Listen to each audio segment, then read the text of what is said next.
Bem, vamos lá então para a nossa segunda aula sobre epistemologia.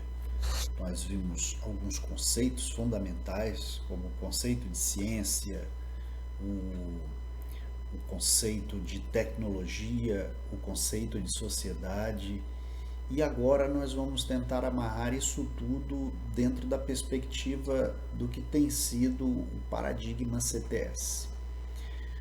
Nós vamos começar situando o que foi a Segunda Guerra Mundial para a humanidade.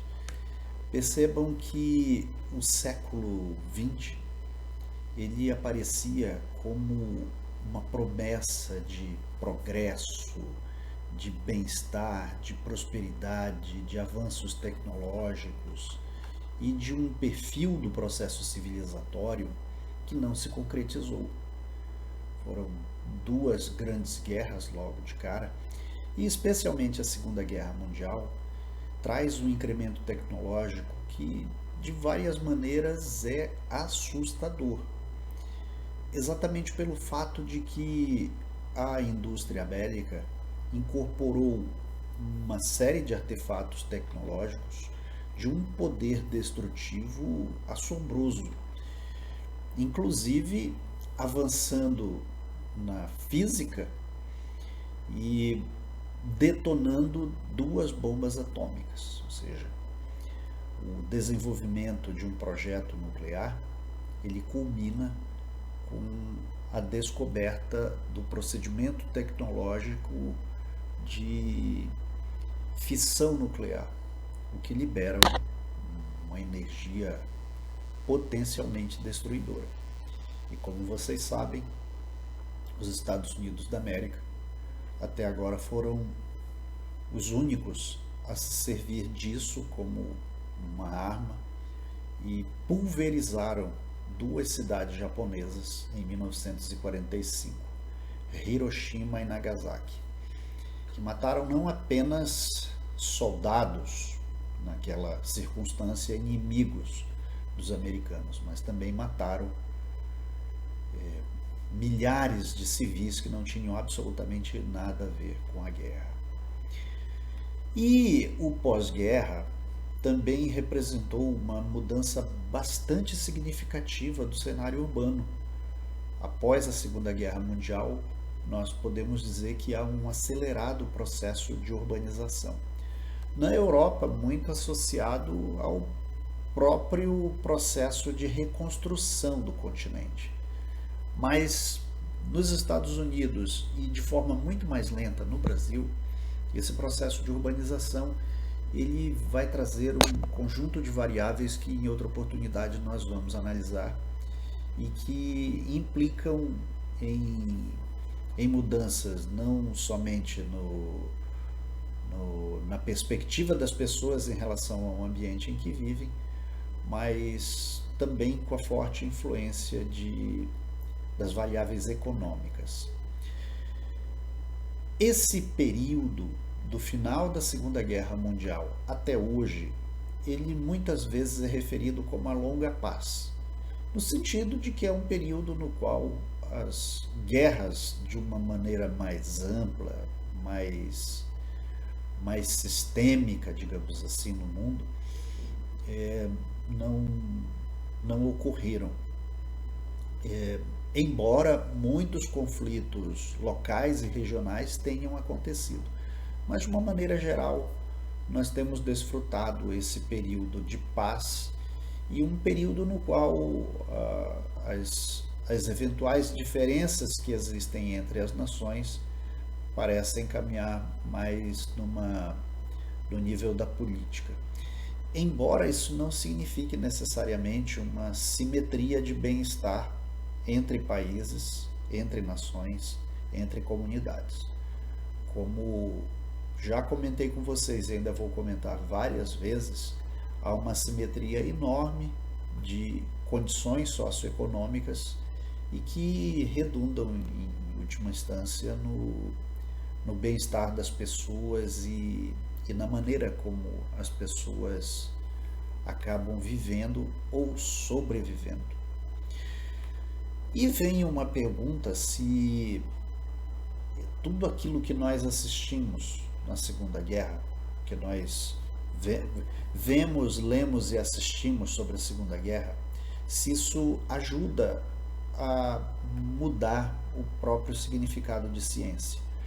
De uma certa maneira, sim, porque a Segunda Guerra Mundial mostra de uma maneira muito clara que a ciência não é exatamente neutra.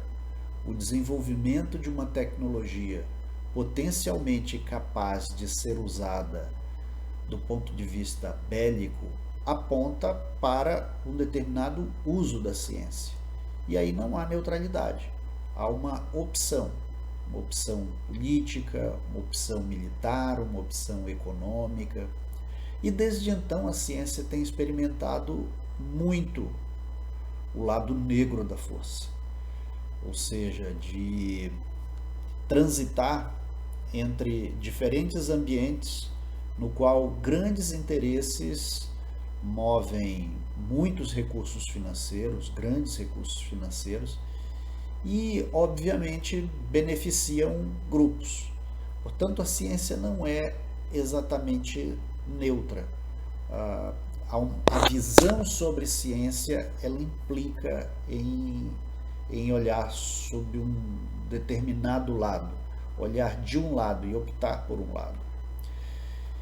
E um primeiro alerta acerca desse mito de neutralidade de ciência é trazido por um físico, este que vocês veem na imagem, Alvin Weinberg, que publica um artigo em 1961 falando sobre o impacto da ciência de larga escala nos Estados Unidos da América.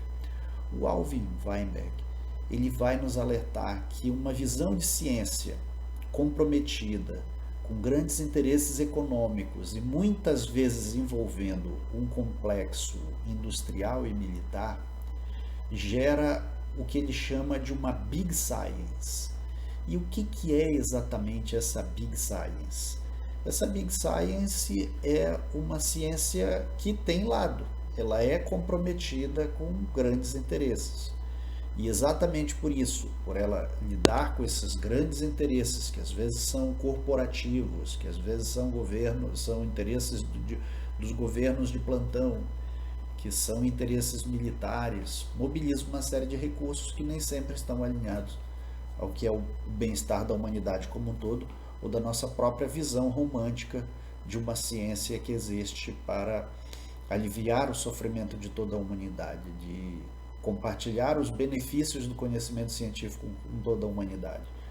Então esse é um alerta do Alvin Weinberg, que é um marco histórico, o lançamento desse termo que é Big Science. Mais ou menos na mesma época, na verdade um ano depois, a bióloga Rachel Carson publica o que hoje é um clássico dos movimentos ecológicos e do ativismo ambiental, que é o livro Silent Spring, Primavera Silenciosa.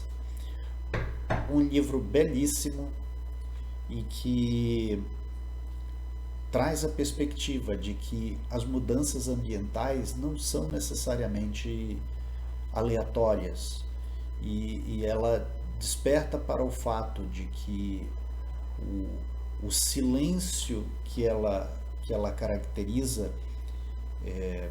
no ambiente, nos períodos em que tradicionalmente se tinha uma grande manifestação do próprio ruído da natureza, parece silencioso, parece mais uma referência poética, mas é uma referência real.